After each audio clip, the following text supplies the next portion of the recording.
Досматривайте это видео до конца, и вы узнаете про нашу новую сказку «Царевна-лягушка».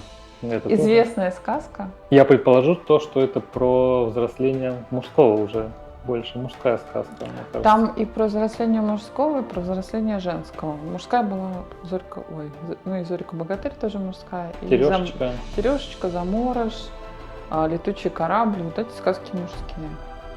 А здесь и женское, и мужское. Здесь очень интересный разворот. Мы не будем, наверное, про нее много рассказывать. Да, мы просто пробежимся по основным моментам.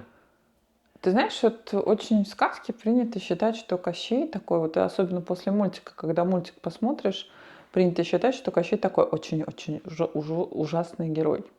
Ну, антагонист, да? То есть отрицательный герой. Ну да.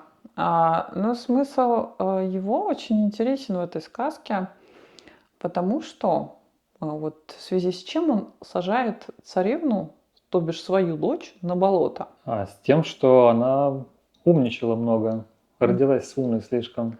То есть начала перечить своему отцу, я так понял. Ты молодец. Все верно. И он ее наказал таким образом. Он ее наказал, да. То есть он ее не наказал, это не наказание было. Вот если ты человека посадишь в болото, да, как бы это будет наказание. А он же сделал ее лягушкой и посадил в болото.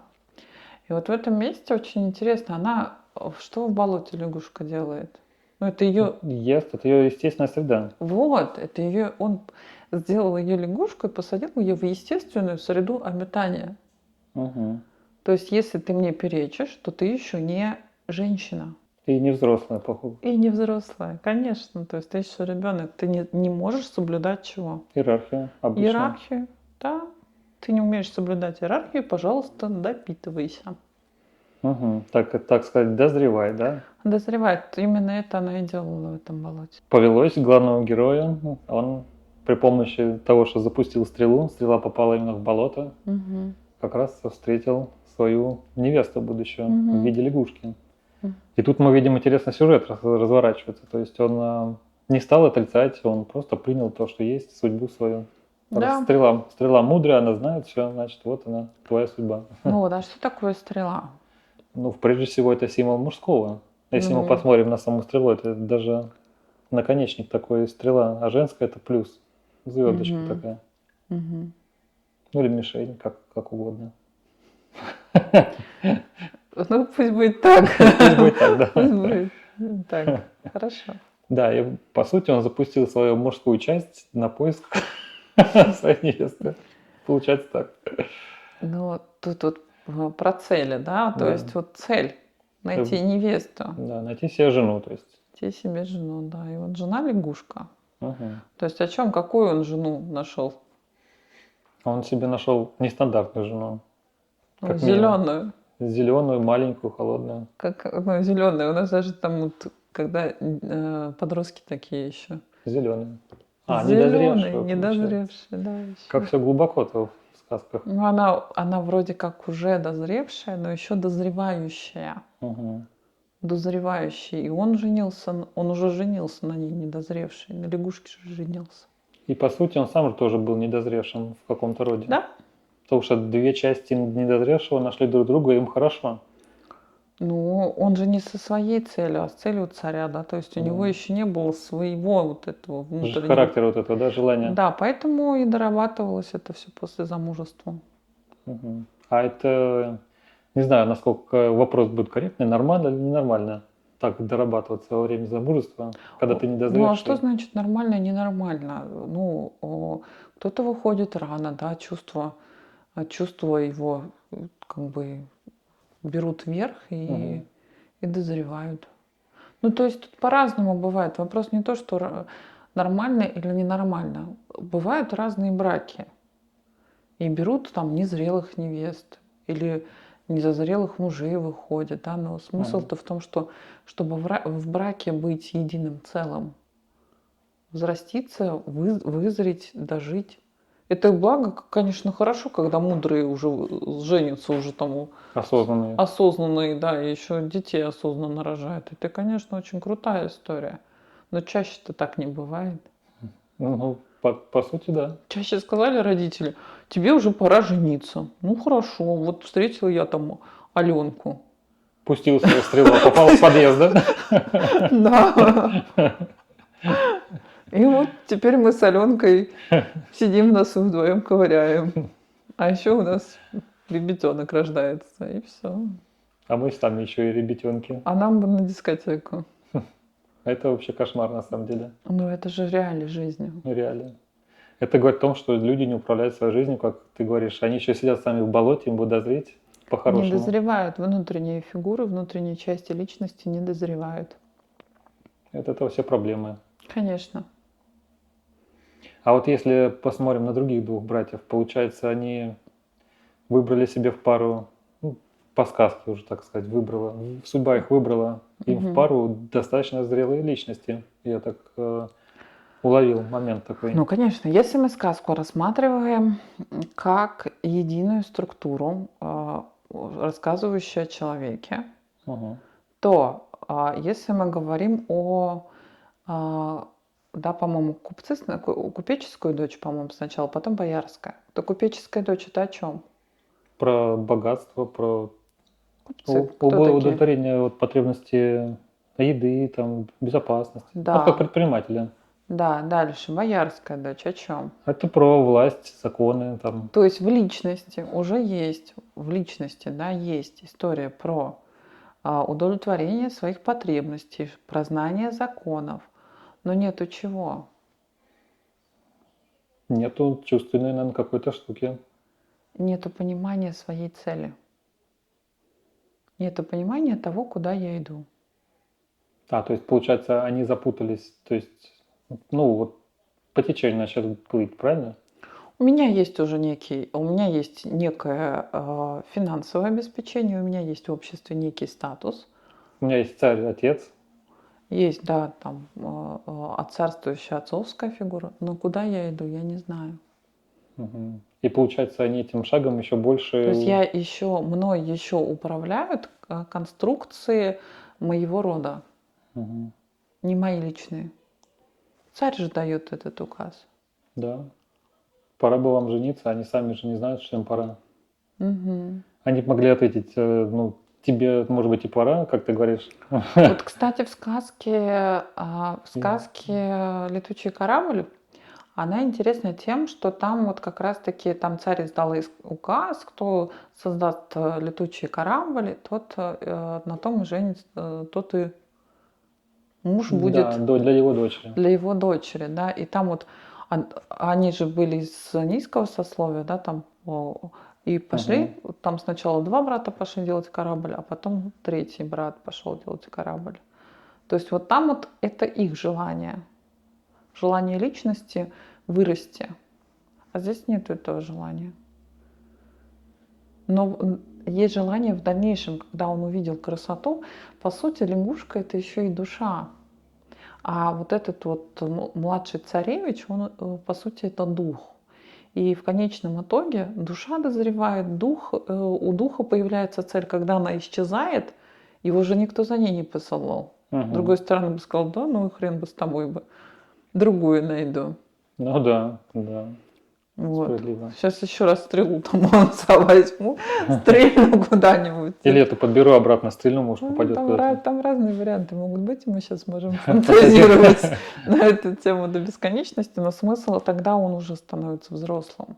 Он увидел ее способности, и уже увидел ее настоящую, не вот эту вот детскую часть внешнюю, да, а увидел то, какая его душа. Угу.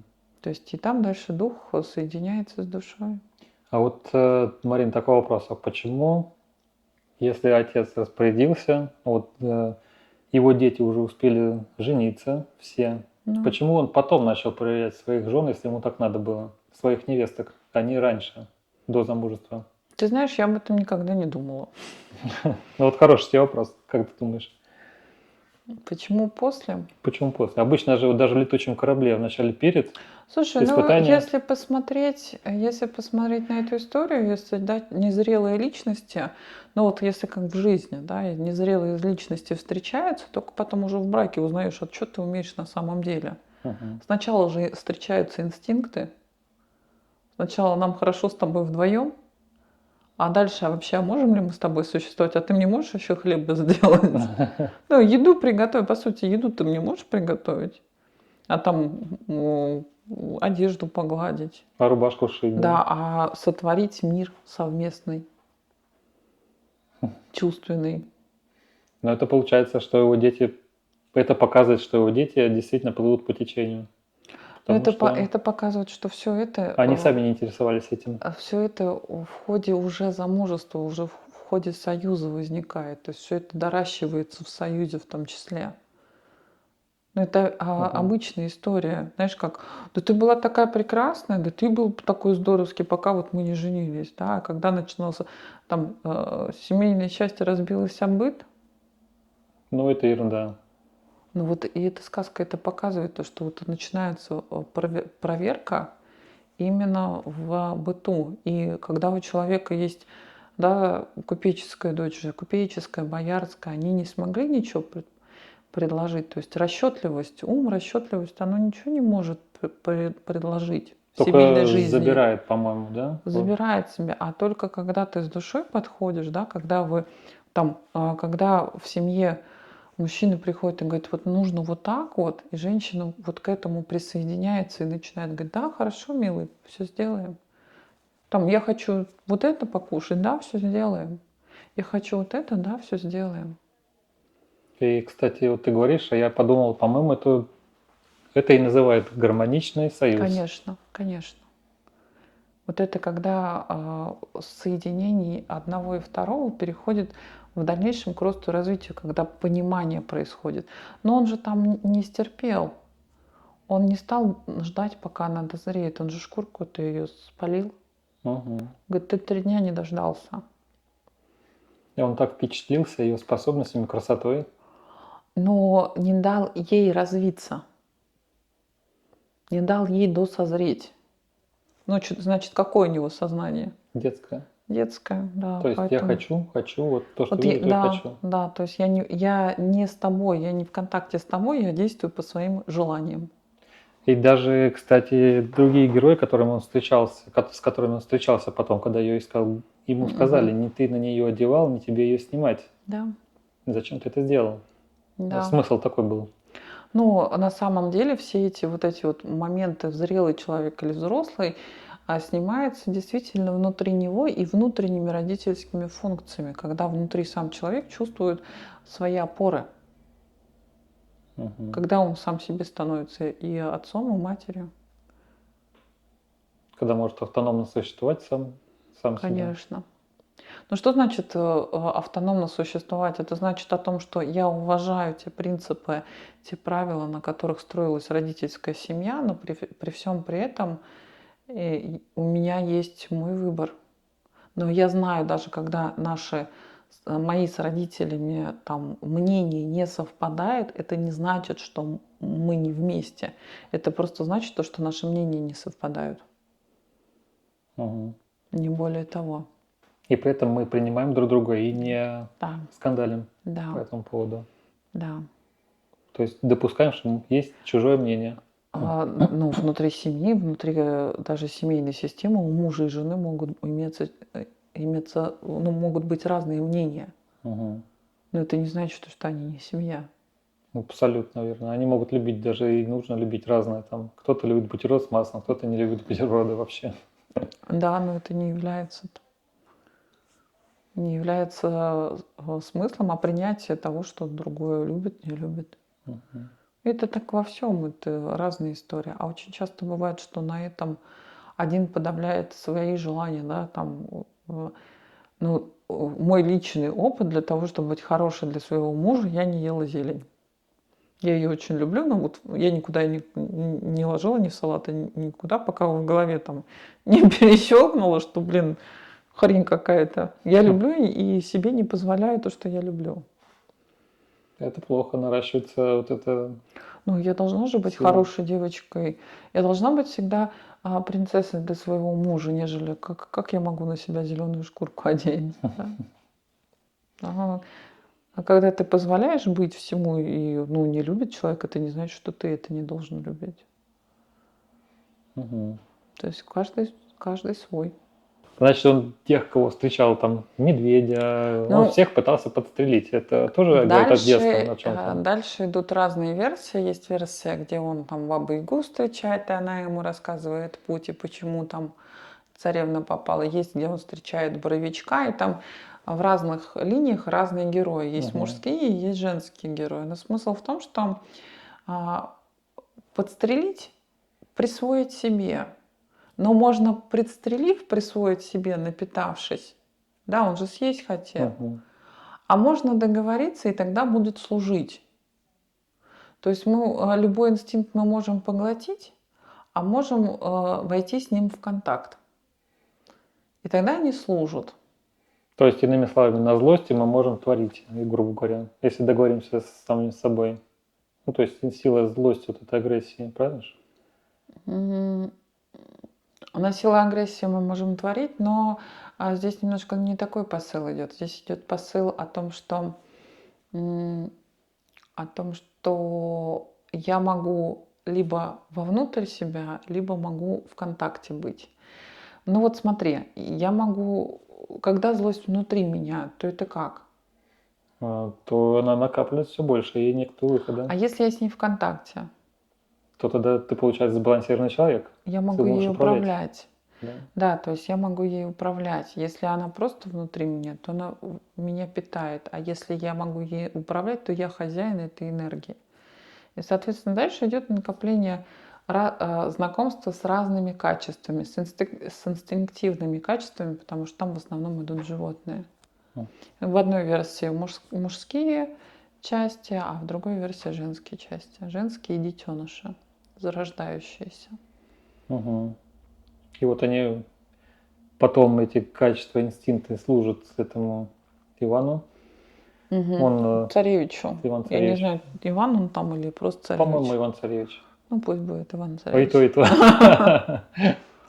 Да, медведю корчевый дуб этот Там страшный. опять-таки по-разному. Там есть он дуб наверху, ой, сундук наверху, сундук внизу. То есть есть несколько версий того, где находится сундук. Ну, по-моему, во всех версиях я встречал то, что медведь именно ломает этот дуб, то Но есть он часть ломает, личности, да. какую-то структуру устоявшуюся Он, Кощея. да, он уходит действительно в структуру личности, которая была ранее для того, чтобы взять сундук. То, что Мгм. уже собрано. И открыть его. Для чего? И там дальше начинается, да, там улетела, убежала. То есть родовые инстинкты, которые были в роду, то есть страх, там, что там еще? Страх, какие-то духовные моменты, начинает контактировать с личностными, встраиваться в личностную систему, в Мгм. новые. И дальше уже идет переворот. До яйца с иголкой, иголку ломает. Побеждает Кощея. А тем самым, когда иголку ломает, то есть, а что такое игла? Это, прежде всего, символ, чтобы что-то с чем-то скрепить, Ну, на игле единым сделать. жизнь Кощея, да, скрепляющий элемент. Видимо, духовное, материальное вот это. Да, и в игле есть и женское, и мужское, но вот этот вот разрыв, он же разрубает эту иглу, и когда вот происходит этот разрыв, то есть то, что уже было скреплено, то есть то, что уже в семейной системе годами нажито, уже больше не является тем, как бы тем, что будет вести. Мгм. Он уже будет новую жизнь нарабатывать. То есть это момент сепарации такой. Да, И его разъединение. дочери, наверное, с Да. ним самим. Да, и в итоге получается, что он получает принцессу, Василиса она там, Василису и это, как там его, и полцарства в придачу. Ну, что такое полцарства? Это Половинка личности, ну то есть обычно да. Я про материально просто подумал сразу. Почему история всегда в сказках? Я вам дам свою жену и полцарства в придачу, свою дочь и полцарства в придачу. То есть когда человек соединяется, когда мужское соединяется с анимой, соединяются две части личности. Мужское соединяется с женским, соединяются две части личности. У мужчины задача вырастить в себе чувственность, да, такой вот, соединиться с нею. При всей своей такой напористости и цельности соединиться со своей чувственностью. А у женщины задача, видимо, мужские качества немножко к себе, да? А у женщины увидеть своего анимуса. А анимус — это про умение держать границы, умение чувствовать себя в безопасности. Когда соединяется с анимусом, соединяется, да, ты внутри чувствуешь безопасность. Финансовую безопасность, физическую безопасность. То есть если твой внутренний мужчина достаточно сильный, он может себя как бы изнутри обеспечивать и все остальное, то внешне тебе другой мужчина не попадется. И делаем вывод, если, правильно же думаю, если какой образ внутри себя ты держишь, тебе и будет попадаться. Ну какая у тебя анима, такая у тебя будет женщина. Изначально у мужчины анима воспитывается мамой. Почему изначально мужчины выбирают схожие по маме? Ну а в ходе роста уже растут и набирают свою аниму. И тоже опять-таки либо жена становится другой, либо расходятся пары. Так что, дорогие друзья, всегда следите, какие у вас аниме. Не, ну это разочарование, вот эти вот нужно проходить разочарование, учиться видеть уже не те структуры, я на тебя женился, потому что ты так похож на маму, да, то есть или ты так похож на папу. Это часто бывает, то, что женщина путает в мужчине отца и говорит: а ты мне должен. Никто никому в зрелой паре никто никому не должен. Наверное, все, ну как я это чувствую, все делают друг другу приятно от того, что хотят сами. Не чувство долженствования, а просто желание такое. Желание быть вместе, да. И как-то порадовать свою половинку. Да, ну любимую. вот ты понимаешь, что вот просто вот есть желание, что хочется, Угу. и все. И тогда это союз, тогда это пара, тогда это уже вот это вот в этом месте получается какое-то созидание, творение. Вот такая пара начинает плодоносить. Ну, творить. Угу. Плодоносить — это не обязательно дети, это творение, это идеи, это творчество, зажигаются. Ну и дети туда тоже само собой приходят. Спасибо, что были с нами. Оставайтесь на этом канале, и вы увидите много разных сказок. Спасибо.